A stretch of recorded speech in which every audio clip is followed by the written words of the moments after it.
This is a classified government document. Information that was never meant to be seen by the public.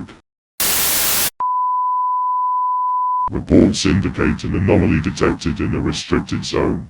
No scientific explanation exists for what was found. This place should not exist in our world.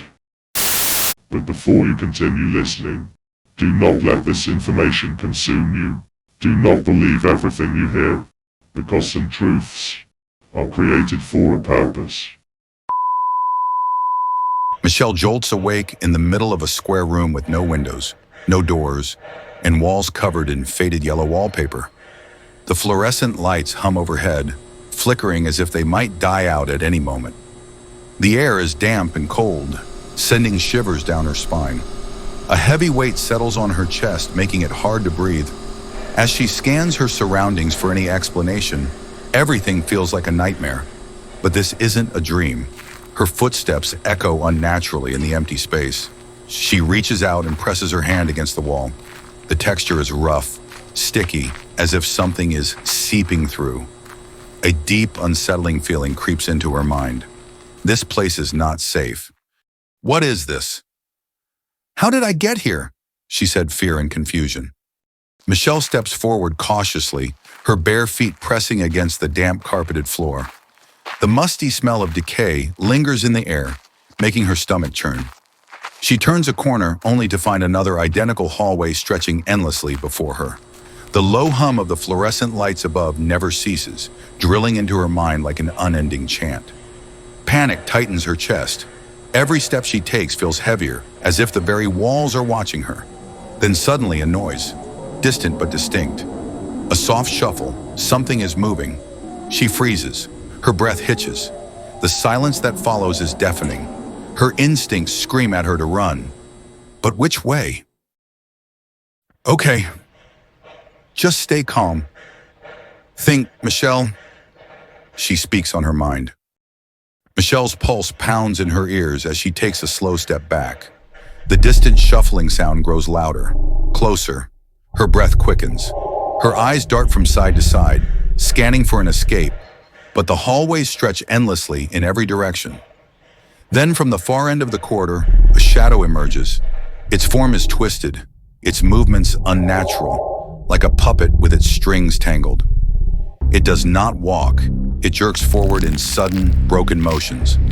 A sickening crack echoes through the empty space as it tilts its head toward her. Michelle's body locks in place, her mind screaming at her to move. The creature lets out a low, guttural sound, something between a growl and a whisper. Cold sweat beads at her temple. She doesn't know what it is, but one thing is certain. She cannot let it catch her. I need to move! I need to run! Michelle's shouting out in fear. Michelle's body finally obeys.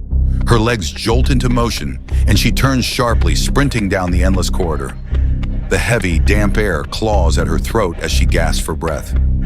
Behind her, the creature lets out a distorted, choked sound, half growl, half static interference. Its erratic movements become faster. The sickening sound of joints snapping fills the hallway as it chases her, closing the distance with unnatural speed. Michelle's heart slams against her ribs. She forces herself to push forward, her bare feet barely making a sound against the damp carpet. The hallways blur together, all identical, all leading nowhere. Panic swirls in her mind. What if there's no way out? Then a miracle, a door. A single, battered door stands slightly ajar at the end of the corridor. She doesn't hesitate. With every ounce of strength, she lunges forward, slamming into it with her shoulder. The door groans against her weight, refusing to budge. The creature is almost upon her. Desperate, she tries again, this time throwing her entire body into it. The door bursts open and she stumbles inside, crashing to the floor. The room beyond is dark, suffocating. But at least for now, she is alone. I made it. I made it. Michelle spoke out of exhaustion. Michelle's breath comes in ragged gasps as she scrambles to her feet, pressing her back against the cold, damp wall. The silence in the room is deafening. No more footsteps, no more growling, only the sound of her own pounding heart.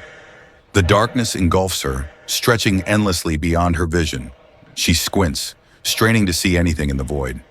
Slowly, she inches forward, her hands trembling as they search for a light switch, a door, anything.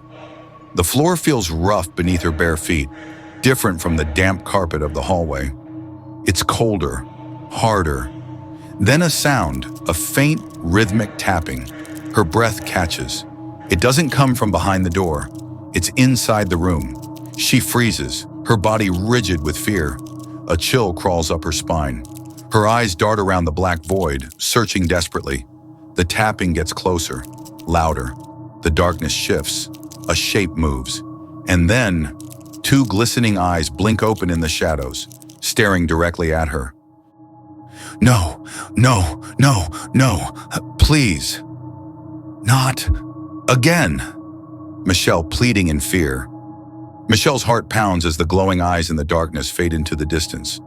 But the sound of something moving in the shadows still lingers in the air. The thick, oppressive atmosphere around her seems to push back, but she doesn't stop. With a burst of strength, she yanks the door open, stumbling out into the hall. As she steps into the space beyond, she's met with a jarring contrast. The air is no longer heavy. It's light, fresh, and filled with the scent of rain. Her feet hit solid ground, not the endless maze of sterile rooms. She hesitates for a second, looking around, disbelief flooding her mind. She's outside.